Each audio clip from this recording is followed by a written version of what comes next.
Greetings. Happy Thursday. How are you all doing today? I am the Moon Mama. I'm so grateful to be here and I'm late. I'm sorry I'm late. It's this Aries Moon has just been kicking my behind. Okay, so first thing I want to say is thank you to everyone who registered for the Mercury retrograde course. Um, it was incredible. We are still in the Mercury retrograde energy and will be until November 3rd. So I encourage you to go and register and take it. It is all self-taught. Everything is there, the rituals, the classes, and it is deeply transformational and it will help you move through this very intense energy that we are moving through. There's also a Mars retrograde course that they both work together and they come from different aspects of one with identity of the self and the other with you moving through your shadow. So I encourage you to take both of these courses because they are truly remarkable and will assist you in traversing this energy in a way that is beneficial and where you at the end of it you will be able to have something in place that supports you in being who you're here to be. Um, and then also register for the event on Tuesday. We make love, not war. We're gonna have so much fun. I'm so excited. I'm so excited. This is going to be a truly magical event because we're gonna be focusing the energy towards pleasure and purpose and passion.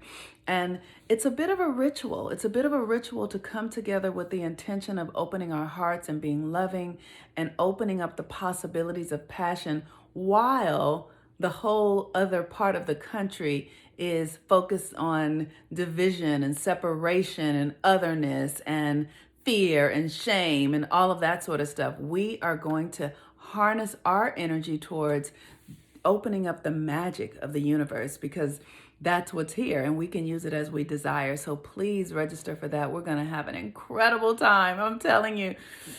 Oh my gosh. Okay, great. So the moon today is in Aries, and today is a Jupiter day. Jupiter is the planet of expansion and blessings um, and faith. And Jupiter is currently in Capricorn, and Capricorn is the constellation that governs our constructs, like who we are, how we create our external reality, the patriarchy, our government, our structures, and our systems. And those things are unraveling. Those things are coming undone. And let me just say this, they will not come back. Like our country will never be the same again. We're going to totally be restructuring ourselves because Pluto is moving through Capricorn.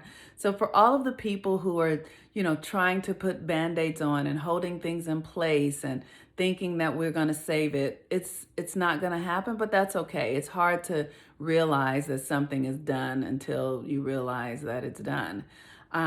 So with Jupiter and Capricorn, we're bringing our energy back to ourselves, and Jupiter is currently conjunct Pluto. So this is an opportunity for us to be able to regenerate ourselves. It's literally taking your power back. And this is not for the faint of heart. This is requiring that we step out of our comfort zones. And then with the moon in Aries, it means that you have to be courageous. So how's this showing up for me? I am I'm stepping into things that I didn't even know that I could do. Like I'm creating this event, the Make Love Not War event. Like I've done classes before, I've done my own speaking events, but I have never created an event where I'm calling and inviting really powerful people to participate in something that is magical and open-hearted and freedom-driven. I've never done this before. So I find myself shaking in my boots and I find myself feeling really terrified of bringing a new conversation into the spaces that I dwell in. And so I feel like we're all being asked to be new, to do something different. And that can show up in any area of your life. If you have, I have Jupiter in the 10th house. So the 10th house is my career, my work. So depending on where you have Jupiter that is where you're being asked to expand. If you have Jupiter in the first house, you're being asked to expand in your identity, how you identify yourself, your personality. If it's in your second house, you're being asked to expand financially. If it's in your third house, you're being asked to, expand in the way you communicate and perceive reality. If it's in your fourth house, your internal life, you're being asked to, go into new areas, new territory inside of you. If it's in your fifth house, you're being asked to expand romantically and stepping into new ways of being in your heart and how you connect to others. If it's in your sixth house, you're being asked to expand. You're being asked to expand where your work is concerned and how you have service to people. If it's in your seventh house, you're being asked to expand in the way that you relate to others, in the way that you partner. It could be marriage and partnership and romance, but also just other people, like the way you relate to people, you're being asked to transform and change that. And let me say, this is the transiting Jupiter that's in Capricorn and not your natal Jupiter. If it's in the eighth house, you're being asked to expand around issues of your sexuality and sensuality and how you share power and really coming into your own authority, like really being, your authority as an expert in what you bring into experiences. If it's in your ninth house, you're being asked to expand around how you your global identity, how you relate to the divine, how you communicate with spirit, your philosophy, your spiritual wisdom. If it's in the 10th house, like me, you're being asked to expand around your career, what you're offering to the world, how you're showing up and bringing gifts to the world. If it's in your 11th house, you're being asked to expand around your where you're going. You're being asked to get clear about who you're becoming and how and the organizations and the people that you associate with, your friends and the people that you are aligned with in your becoming. It's usually like the people that you work with, the people that are doing similar work as you. And so are you aligned correctly in that area? And if it's in your 12th house, you're being asked to expand in your consciousness, your spirituality, your understanding of your relationship to the divine. And so that's Jupiter. And then the moon is in Aries today. Finally, I hope that it's leaving soon. I know that it's leaving soon.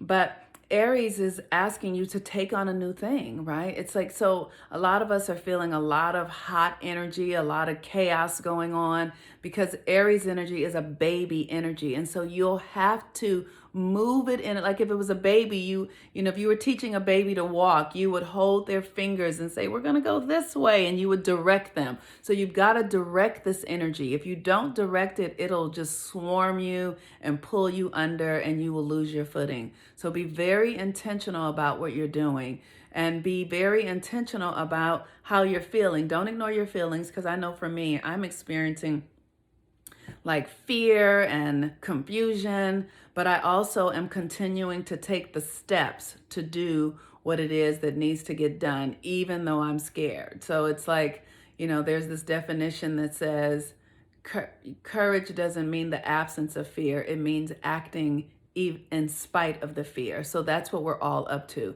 Where are you being asked to act? Where is the fear showing up? And then can you continue to take the actions no matter what? So with that, please sign up for the Mercury retrograde class and the Mars retrograde class. But more than that, sign up for the We Make Love, Not War. And then I'm going to go take a shower and take my pajamas off and put on some clothes because I know it's late in the day.